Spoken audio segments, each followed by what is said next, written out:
What would somebody say about your work which would devastate you? Narcissistic, probably. Narcissistic. Yeah.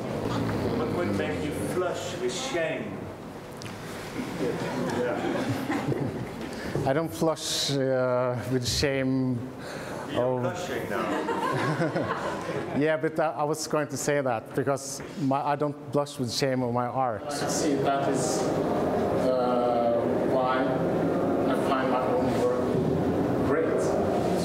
But I can blush with shame because I'm a shy person in public. But I would say sloppy is something that I don't like to hear.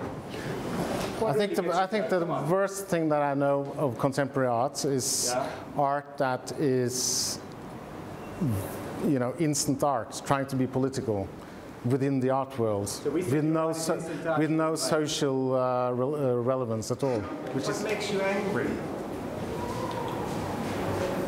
Well, I just said one thing that makes me angry, but you know, capitalism in general makes me angry. Capitalism. Yes. So if somebody said your work was commercial, you would be extremely upset. No, but I mean, an artist have to earn money to survive. So I'm not against that artists earn money, but the principle of capitalism makes me angry. I mean, universal criteria now. Universal criteria is something that's not necessarily applicable to this work. It's a little bit ambitious, but I'm trying to ask the artist, in this genre of work, do you consider any general criteria, any universal criteria, which you would think it needs to satisfy to be a good work? I don't think there is a genre of work, so... Okay, well, video, something like that. What are the three things that you You know, I have problems with this universalness of yours. I think that there are universal values, like aesthetical values, but they are very hard to pronounce. They're very hard to find words for. Okay, aesthetics. But we can talk about, like, for example, composition, time lapse.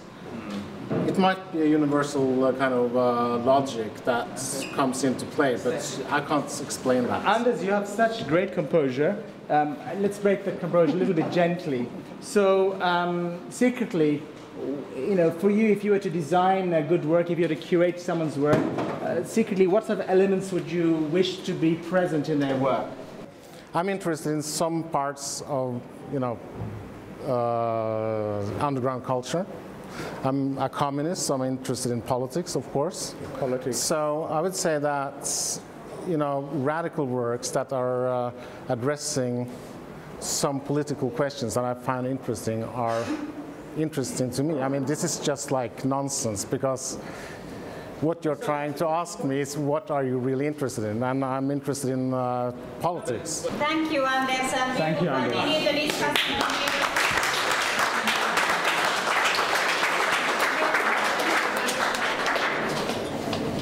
What are the negative qualities in the work that you feel?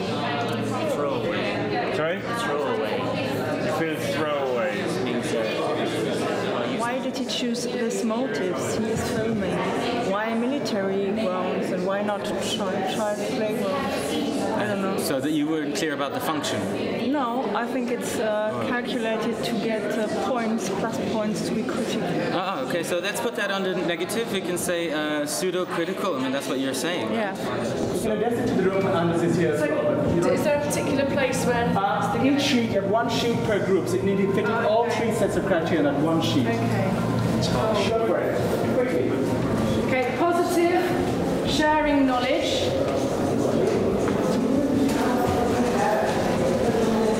Reversing, I've got reverse surveillance.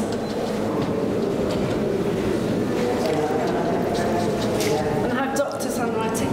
And DIY stroke self-build. Negative, throwaway. In terms of maybe the medium and the machines that he makes and the final process of the final outcome of the video. No responsibility. Excuse me? Throwaway? Yep, I'm just the rep. You don't have to respond, but you have your 15 minutes at the end. Choice of exhibition context. Who is the audience?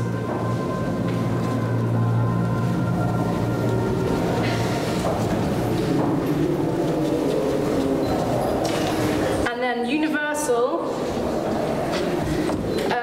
observation, escape,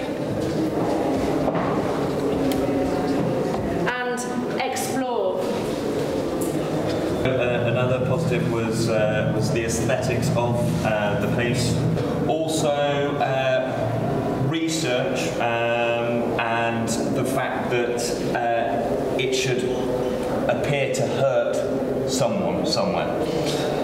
There was a question that how accessible this work is, and if it's also shown in the internet, or if the public can reach it outside the exhibition space. It's positive if so, if it reaches out public. If not, it's a negative point. When an artist who's working for years with a project to present her work in 15 minutes, I mean, it's clearly not possible. I participate and I don't feel very offended at all, but I think that is something that nobody mentioned it. And I was listening to your attempts of making universal criteria, which I don't think that you're very even close to.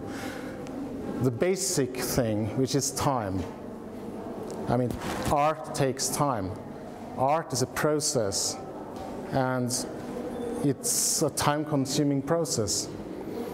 And, you know, I think that making a consistent work of art is so extremely time-consuming that you must be close to insane to actually do it.